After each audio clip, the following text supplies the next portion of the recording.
Jai Shri Krishna everyone. My name is Aditi and today we are going to continue with our chapter that is on the eve of independence. आज की video में हम ये अपना chapter खत्म कर देंगे, ठीक है। तो आइए फटाफट शुरू करते हैं और खत्म करते हैं इस चैप्टर को। तो हमारा फर्स्ट टॉपिक है डेमोग्राफिक प्रोफाइल। डेमोग्राफिक प्रोफाइल क्या होती है? जो हमें पॉपुलेशन के बारे में बताती है और उसके कैरेक्टरिस्टिक्स के बारे में बताती है, ठीक है। पहले हम बात करेंगे बर्थ रेट के बारे में और डेथ रेट के बारे में। तो 1947 में क्या था? हाई बर्थ रेट थी और हाई डेथ रेट थी। इसका मतलब बहुत सारे बच्चे पैदा हो रहे थे और बहुत मर भी रहे थे। ओके, तो अगर बहुत बच्चे पैदा हो रहे थे तो उन्हें संभालने के लिए कोई नहीं था, संभालने के लिए। तो इसकी वजह से क्या हुआ? डिपेंडेंसी रेशियो बहुत ज्यादा हाई था और ये हाई डिपेंडेंसी रेशियो की वजह से क्या हुआ? पावर्टी थी। सेकंड है हमारे infant mortality rate. Infant mortality rate क्या होता है? Death rate of children below the age of 1 year पर 1000 लाइव बर्थ्स। तो इस दौरान हमारी इन्फेंट मोर्टालिटी रेट भी बहुत ज्यादा हाई थी। कितनी थी? 210 पर 1000। 210 पर 1000 मतलब 1000 बच्चे हो रहे थे तो 1000 बच्चों में से 218 तो मर रहे थे, ठीक है। आज की सिचुएशन में बहुत ज्यादा कंट्रोल की गई है इन्फेंट मोर्टालिटी रेट। आज के में है 33 पर 1000, तो बहुत इंप्रूवमेंट हुई है। थर्ड है लाइफ एक्सपेक्टेंसी। लाइफ एक्सपेक्टेंसी क्या होता है? Average life of a person कितनी है? तो उस टाइम पे कितनी थी? 32 इयर्स, जो कि बहुत ज्यादा कम थी। ओके, और ये इतनी कम क्यों थी? क्योंकि हेल्थ केयर फैसिलिटीज नहीं थी। ओके, लेकिन आज के टाइम में बहुत ज्यादा इंप्रूव की गई है। आज है 69 इयर्स, तो एवरेज लाइफ कितनी है? 69 इयर्स है। बहुत ज्यादा इंप्रूवमेंट आ चुकी है। हॉस्पिटल्स है, मेडिसिन है बहुत तरह की। उस टाइम में ऐसा कुछ नहीं था। Now we are having literacy rate. Literacy rate क्या होती है? Means who can read and write, जो पढ़ लिख सकते हैं। तो कितने पढ़ लिख सकते हैं? उस टाइम पर बहुत ज्यादा कम थे जो पढ़ लिख सकते थे। तो लिटरेसी रेट बहुत ज्यादा लो थी, बहुत ज्यादा कम थी। कितनी थी?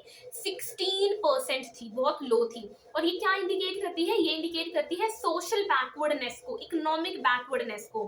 अगर हम फीमेल्स की बात की जाए तो फीमेल्स की तो हमारी 7% थी, बहुत ही ज्यादा कम। इसका मतलब क्या था? जेंडर बायस था इन सोसाइटी।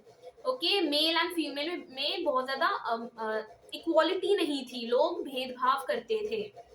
नेक्स्ट हमारा टॉपिक है occupational structure. Occupational structure first is agriculture. Agriculture हमने पढ़ा था कि कितना बैकवर्ड हो गया था, लेकिन ये फिर भी क्या था? प्रिंसिपल सोर्स था। और इसमें कितने ज्यादा लोग इन्वॉल्व थे? हमारी population 72% of the population was involved in agriculture. Industry की बात की जाए सो इंडस्ट्रीज में 9% लोग ही हमारे इन्वॉल्व थे। और ये हमें क्या शो करता है? फिर से बैकवर्डनेस। हमारे पास कोई इंडस्ट्रीज नहीं थी, कोई बेसिक इंडस्ट्रीज, कोई हैवी इंडस्ट्रीज, कोई कैपिटल गुड्स इंडस्ट्रीज, कुछ नहीं था। और ये इंडस्ट्रीज बहुत ज्यादा इंपॉर्टेंट होती है ग्रोथ एंड डेवलपमेंट के लिए, तो ये भी नहीं था, सिर्फ 9% था। Then we are having insignificant transition from agriculture to industry. तो इसका मतलब क्या है कि जो लोग एग्रीकल्चर को छोड़ के इंडस्ट्रीज में जा रहे थे तो वो भी क्या था? बहुत लिमिटेड था, ज्यादा नहीं जा रहे थे, बहुत कम ही लोग जा रहे थे। अगर हम बात करें मद्रास की, बंगाल एंड बॉम्बे की, तो यहाँ पर हमें पॉजिटिव इफेक्ट्स देखने को मिले। इसका मतलब ग्रीन शूट्स था। वो क्या कर रहे थे? वो इंडस्ट्रीज में जा रहे थे। लेकिन अगर हम बात करें पंजाब, राजस्थान, उड़ीसा, ये सारे किस में इन्वॉल्व थे? लोग एग्रीकल्चर में ही इन्वॉल्व थे। इसका मतलब लिमिटेड ट्रांजिशन हो रहा था from agriculture to industry, right. Then फिर हैविंग इंफ्रास्ट्रक्चर की बात करते हैं हम। तो इंफ्रास्ट्रक्चर में रेलवेज है फर्स्ट।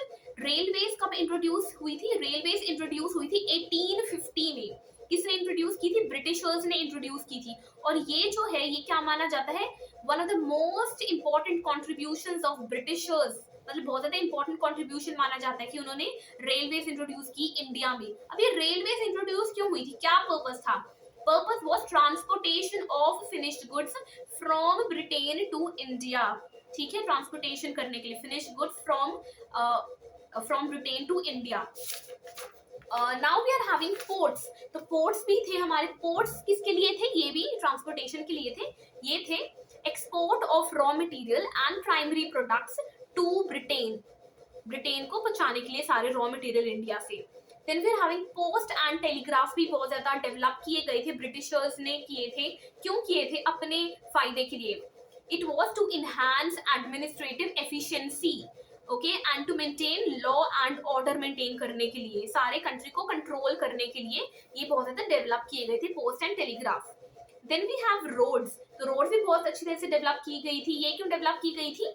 ये था transportation of raw materials from different parts of the country to ports. तो रोड्स के जरिए क्या होता था, जितना भी रॉ मटेरियल होता था, जितना भी प्राइमरी प्रोडक्ट्स होते थे, वो डिफरेंट डिफरेंट पार्ट से इंडिया के कलेक्ट किए जाते थे और उन्हें कहाँ पहुंचाया जाता था? पोर्ट्स पे पहुंचाया जाता था। और पोर्ट्स से क्या होता था? उन्हें ब्रिटेन में लिया जाता था जब वो यूज होती थी ब्रिटेन की इंडस्ट्रीज में। अब क्या ब्रिटिशर्स के कोई पॉजिटिव इफेक्ट थे हमारे इंडिया में? ऑब्वियसली थे। The first one is commercial outlook of the farmers. Commercial outlook of the farmers, इसका मतलब क्या था? कि मतलब उन्होंने बताया कि जो आपका एग्रीकल्चर है, उस एग्रीकल्चर को सबसिस्टेंस का सोर्स मत रखो, सिर्फ अपने खाने का सोर्स मत रखो, उससे अपना सरप्लस प्रोड्यूस करो, अपने क्रॉप्स ग्रो करो, कैश क्रॉप्स ग्रो करो, और उसे जो भी सरप्लस है उसे बेचो मार्केट में जाकर और अपना पैसा अर्न करो, ये बताया। So commercialization, commercial outlook of the farmers. Then we are having opportunities of employment. तो मैंने अभी बात की थी कि रेलवेज एंड रोडवेज इंट्रोड्यूस की थी ब्रिटिशर्स ने, जिसकी वजह से बहुत ज्यादा एम्प्लॉयमेंट की अपॉर्चुनिटीज जनरेट होकर आई, तो लोगों को काम मिला। Then we are having control of famines. Famines क्या होता है? जहां पर भुखमरी होती है, जहां पर खाना नहीं होता, स्कार्सिटी ऑफ फूड। तो ट्रांसपोर्टेशन हमारा बहुत अच्छा हो गया था रेलवेज एंड रोडवेज के द्वारा। तो अगर ट्रांसपोर्टेशन अच्छा है तो हम क्या कर रहे थे? हम फटाफट खाना पहुंचा रहे थे, जो भी खाना था वो पहुंचा रहे थे फेमीन अफेक्टेड एरियाज में, जिसकी वजह से इन फेमीन्स को कंट्रोल किया जाता था। Then we are having monetary system of exchange. तो हमारे इंडिया में कौन सा सिस्टम था? बार्टर सिस्टम ऑफ एक्सचेंज था। इसका मतलब हम गुड्स देते थे, goods were exchanged for goods, कोई पैसे का सिस्टम नहीं था। लेकिन ब्रिटिशर्स की वजह से हम बार्टर सिस्टम को छोड़कर किस में आए? मॉनेटरी सिस्टम ऑफ एक्सचेंज में आए। Then we are having efficient system of administration. Efficient system of administration को देखने को मिलता है, ब्रिटिशर्स ने हमें सिखाया कि कैसे रूल करते हैं, कैसे कोऑर्डिनेट करते हैं, कैसे मेंटेन करते हैं लॉ एंड ऑर्डर। तो इसकी वजह से हमें काफी फायदा हुआ।